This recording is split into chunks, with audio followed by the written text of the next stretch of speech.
What's poppin' T Squad? It's your girl Keisha, and I'm here with tonight's All Tea, All Shade Love and Hip Hop New York Season 8, Episode 6 review. So we start off this episode with Rich Dollars going to holler at Seth about Anais. Y'all know I love Anais. He admits that he smashed her and that she's married with 2 kids. And Seth like, nigga, you was tripping. That girl made a vow before God and you're in breaching on that. Like, that's fucked up. You taking this creep shit way too motherfucking far. So Rich says he feels bad about fucking Navarro's artist and wants to talk to him about it. He feel more bad about fucking Navarro artist than fucking some man's fucking wife. These niggas and they morals nowadays, like motherfuckers just ain't got a soul worth a damn. So Lil Mo and her blue wig meet with Remy about her cheating ass husband, her dusty ass husband. Remy tells her that she's working on a store that will be opening up soon in Charlotte.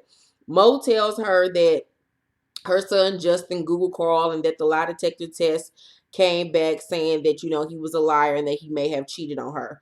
She sit there and make herself cry because them tears was not real. They were crocodile tears, and says that she needs a break. She's like, I just need a break. I'm just so tired. Tired of what? You ain't got no music out. Like, what you doing? You ain't got no job. What are you tired from? All them goddamn kids? So Remy invites her to her store opening so she can have some me time, and Mo agrees to go. So Yandy is in Central Park dressed like Stevie Nicks. I don't know what the fuck she had on. She was going to Lilith Fair, Woodstock. I was not feeling that outfit. No, ma'am. So she meets with Bianca and her blue fat ass wig with them fat ass, choppy ass bangs. I'm so sick of these blue wigs. I swear to God, every hoe on this goddamn cast got a sale on fucking blue synthetic ass wigs. What the fuck? So it's very tense between them, very, strained. Yandy gets on her for acting up all the time and not putting her career first. Bianca starts crying, and these are real tears. Like, this part was really real because you don't see Bianca tear up and cry. And Bianca says that, she has no money, and what she does get goes towards schools and bills. And, no one really rocks with her for the long haul. And I told y'all, these girls don't get paid that much to do this show. Only people that are getting nice checks from Love and Hip Hop and these, let's just focus on Love and Hip Hop, is the big stars like the Yandys, the Stevie J's, the Jocelyn's, the Remy's.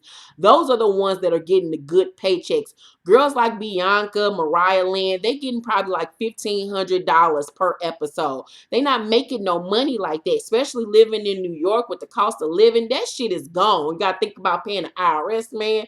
These girls are not making no money. That's why they look so goddamn throwback and dusty and ghetto as hell. So, I felt really bad for her because the little girl is trying and she's trying to make this rap shit pop off, but at the same token, she has to learn how to grow up. She's not a kid anymore. She can't fight every time something, arises in her life that is negative or, displeases her. She can't just go fighting every fucking body. So Yandy tells her, you pretty much made the decision with your actions for our business relationship to be over. And, Bianca, was like, okay, but, in her confessional, she wonders why dudes that are aggressive get a pass and she doesn't. And I mean, I don't necessarily think it's cute when these dudes be out here fighting and carrying on every 5 minutes. Like, you have a opportunity that most people would die for, and you're squandering it by steady fighting and stuff like that. I think it's stupid. Like, when I be hearing stories about, like, the Migos steady getting into altercations and fighting, like, you niggas want to go back to jail? Like, you niggas want to go back to the hood? Like, what the fuck is wrong with you niggas? So Rich and Navarro go golfing. Navarro feels Ashley, his wife, isn't as motivated as he is. He's a lawyer apparently, and she wants this management company they have to work, but he feels like she needs to step it up in order for it to work because he still has to focus on being a lawyer to, bringing the, the money for the bills and shit. Navarro's dad has diabetes and his mom found him on the floor in a coma. It was a really fucked up time in their family. Rich decides to wait on telling him about Anais, upon hearing this news, but also reveals to him that he too does have diabetes. So Anais meets with Jonathan to talk about their friendship because, she doesn't want to lose him as her best friend as well as losing her husband because, she and her husband are on their last string. So she got on a burgundy synthetic wig that reminded me of Show Enough from The Last Dragon.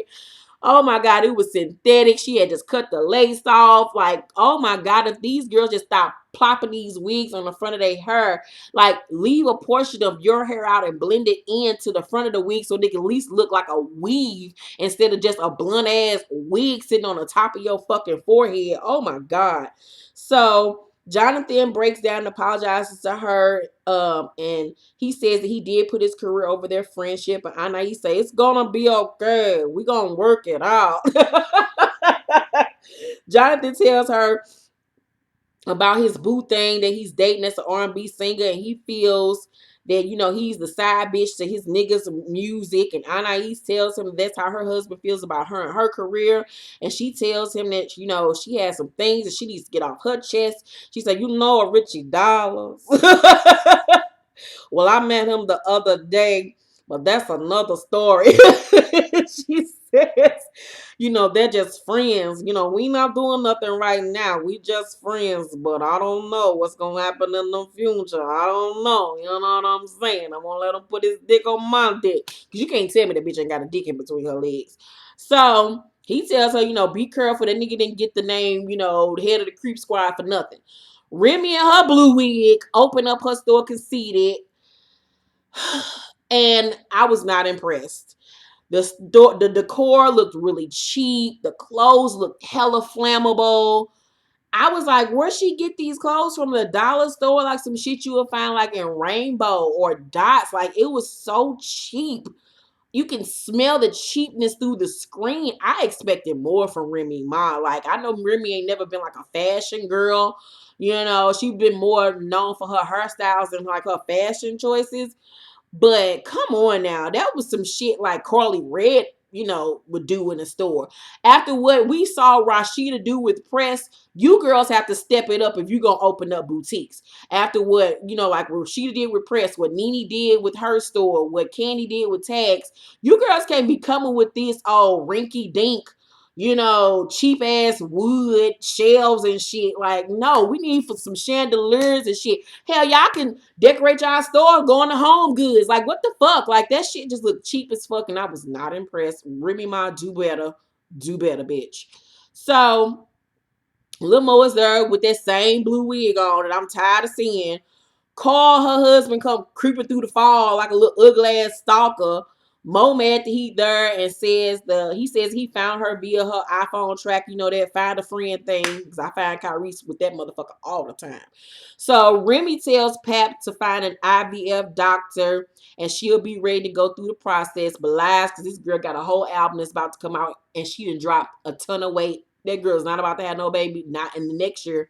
So Mo and Carl go outside to talk, and she want to know why he's there. He says that he wants their put their beef behind them, and tells her, you know, he want her and only her. But I can barely understand what this illiterate ass nigga's talking about. He can't even piece together a sentence, but her dumb ass fall for it to get the cheese, and I'm like, girl, you so damn dumb.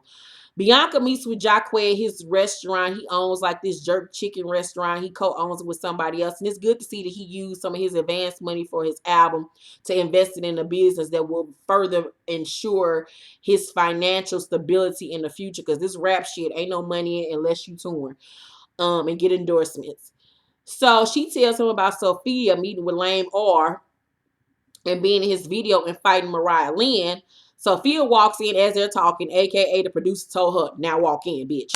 So Jacque confronts her about it. But meanwhile, while he talking, this nigga lips is so fucking ashy. I'm like, if somebody don't get this nigga some Carmax, some Vaseline, one of them little ball bomb things bitch be putting on their lips, get this nigga something. God damn it. Shit, go in the back and get some Crisco oil, get some vegetable oil and smear it on this nigga lips. Nigga lips is just as ashy as goddamn Mama D's pussy. So she says that she tried to call him 3 times and tell him that she was going to be in the video. He like, ooh, you called me 3 times. Bitch, you lay with me every night and you still ain't saying shit. Get the fuck out of here. So He calls her out about going on back on her word about doing videos and asks, what if I did that? What if I went back on my word? And Bianca jump in. She's like, you won't because you're loyal. And he look at her, tell her to chill. Like, chill the fuck out. This ain't got nothing to do with you. Sophia calls Mariah Lynn Merlin and a scraggly little rat. And Bianca looking at her like, you say what now, bitch? Excuse you? Like, and I'm like, Sophia, you have gotten beat up on television now. How many times? Like, I need for you to just shut up, girl, because you is not about that life. So Bianca is trying to keep her composure, trying to woo-saw some shit, trying to take Yandy's advice. You can literally see her hand shaking. That's how bad she wants to reach over and knock the shit out of Sophia. But instead of reacting, instead of involving herself in any more drama, she just got up in her booty shorts, her coochie cutters, and left. I know that girl got all the yeast infection. Because them coochie cutters she be wearing, honey, be tight as fuck. And you could just see the lip print of her pussy. So Sophia asked Jacquay how should she fix this situation. I'm like, no, girl, ask him how you should fix him. Ashy ass, crusty ass lips of his. So, he tell her she got to fix it on her own and he going to leave it up to her. So Jonathan meets with his boo thing, Trent Cruz, who is rehearsing in a church, by the way, an R&B song. Didn't know how I felt about that. His performance was very kids bop-ish. I was not here for the vocals, not here for the performance. He needs to be on Disney XT. Nigga, no.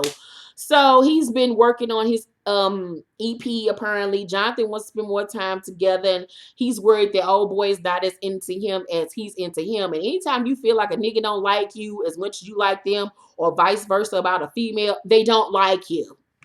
Plain and simple. So Jonathan wants to know why he won't ask him for help because Trent, goes on to say that he's having money problems and shit.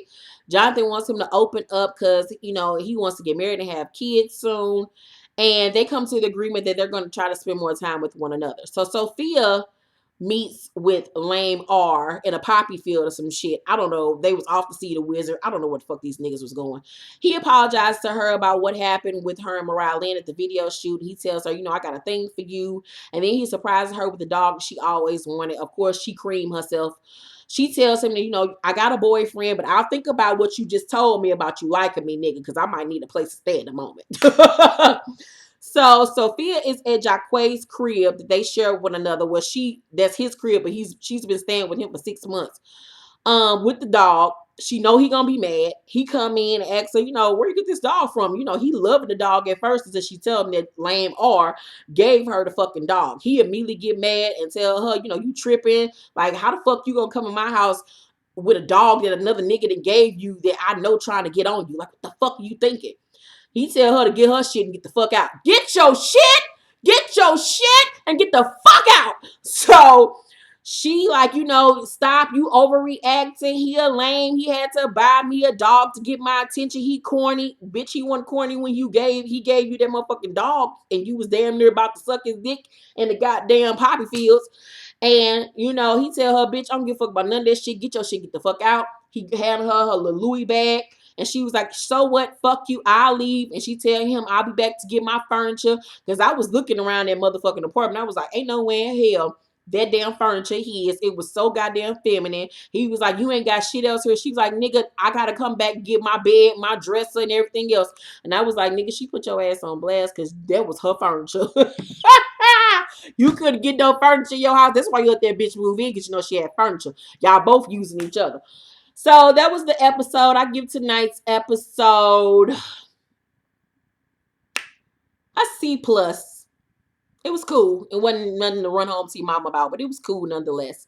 Let me know what y'all thought about tonight's episode down below in the comment section. Make sure to watch the new episode of Spill the Tea that's up right now. My Real Housewives of Atlanta review is up, as well as Black Ink Crew and Married to Medicine. Remember, this Wednesday, there are 2 new episodes of Black Ink Crew, the season finale of Black Ink Crew Chicago, as well as the season premiere of Black Ink Crew New York. And if you have a question for Since You Asked, please email us at since-you-asked1@gmail.com. The email address is always down below in the description box, as well as all my social media and contact information. Me and Monique will be filming new episodes Since You Asked this week, so getting your questions now. Love you guys very, very much. And if you have not read my 2 latest novels, Cranes in the Sky and Postcards from the Edge, which are a series, read them now. The Amazon link is down below. I love you guys so much. Have a safe and blessed week. Bye, guys.